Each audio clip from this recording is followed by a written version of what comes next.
Kenapa gini kok karo-karo? Ini nih Dinda, bajuku gatel semua nih. Kenapa kok kater-kater gitu? Ayo, belum mandi ya? Iya. Ini nggak boleh gitu ya nak. Ini harus mandi. Oh begitu ya Bunda.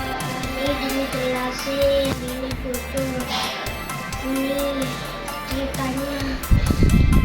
Tadi habis sholat zuhur, lihat teman-temannya Dini ikut main juga ada di luar. Nah, harusnya sesudah sholat subuh ataupun sebelum sholat subuh itu Dini harus mandi dulu. Soalnya Dini harus jaga kebersihan. Iya Bunda, Dini akan selalu ingat itu. Dini tahu nggak kebersihan itu perintah dari Allah, dan kebersihan itu kewajiban kita sebagai umat muslim. Oh begitu ya. Emang caranya kebersihan itu Gini nak, Sesuai dengan ajaran Islam, umat muslim dianjurkan untuk senantiasa menjaga kebersihan. Itu karena kebersihan, kesucian, dan keindahan merupakan suatu yang disukai oleh Allah Subhanahu wa Ta'ala. Allah berfirman, di dalamnya masjid ada orang-orang yang ingin membersihkan diri. Allah menyukai orang-orang yang bersih. Quran Surat At-Taubah ayat 108. Masalah kebersihan ini juga diuraikan dalam banyak riwayat hadis, di antaranya yang pertama dikutip dari kitab Ihya Ulumuddin karya Imam Al-Ghazali. Nabi Shallallahu Alaihi Wasallam menjadikan kebersihan separuh dari keimanan. Beliau bersabda, kesucian itu adalah setengah dari iman. Hadis riwayat Muslim. Yang kedua, Aisyah radhiyallahu anha menyebutkan bahwa Rasulullah pernah bersabda, agama itu dibangun berasaskan kebersihan. Hadis riwayat Muslim. Yang ketiga, Rasulullah Shallallahu Alaihi Wasallam berkata, untuk membersihkan segala sesuatu karena Islam dibangun atas kebersihan. Bersihkanlah segala sesuatu semampu kamu. Sesungguhnya Allah Ta'ala membangun Islam ini atas dasar kebersihan dan tidak akan masuk surga kecuali setiap yang bersih. Hadis riwayat At-Tabrani. Yang keempat, melansir dari Fikih Thaharah karya Ibnu Abdullah, Rasulullah mengatakan bahwa Allah Subhanahu wa Ta'ala menjanjikan surga bagi yang membersihkan dahan pohon di jalanan. Ada seorang lelaki yang membuang dahan pohon yang menghalangi jalan. Lalu ia berkata, demi Allah, aku akan singkirkan dahan ini agar tidak mengganggu dan menyakiti kaum muslimin. Maka Allah pun memasukkannya ke surga. Hadis riwayat Muslim. Yang kelima, Allah Subhanahu wa Ta'ala menyukai tempat-tempat yang bersih. Dari Rasulullah Shallallahu Alaihi Wasallam, sesungguhnya Allah itu suci, yang menyukai hal-hal yang suci. Dia maha bersih yang menyukai kebersihan. Dia maha mulia yang menyukai kemuliaan. Dia maha indah yang menyukai keindahan.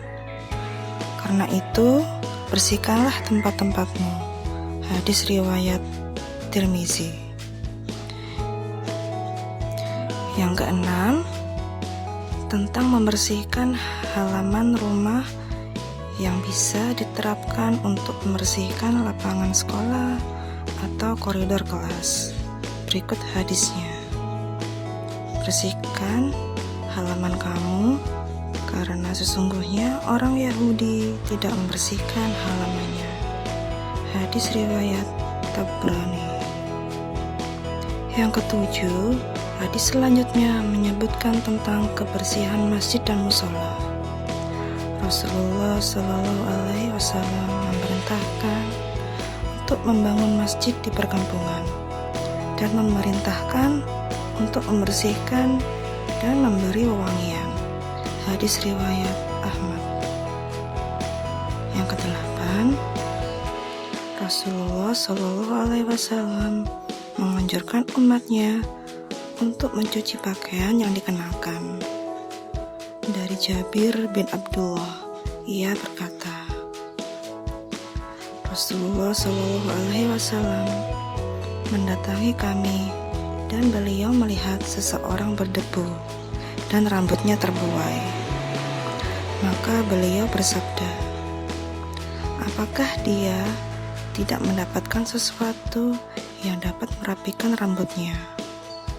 Dan beliau melihat orang lain memakai baju kotor. Maka beliau bersabda, apakah dia tidak mendapatkan apa yang dapat mencuci bajunya? Hadis riwayat Abu Dawud. 9. Sebelum melaksanakan sholat Jumat, para laki-laki disunahkan untuk mandi dan memakai wewangian. Rasulullah Shallallahu Alaihi Wasallam bersabda, hari ini Jumat adalah hari raya yang dijadikan Allah Subhanahu wa Ta'ala untuk umat Islam. Barang siapa yang ingin melaksanakan sholat Jumat, hendaklah mandi, memakai wangi-wangian kalau ada, dan menggosok gigi atau siwak. Hadis riwayat Ibnu Majah.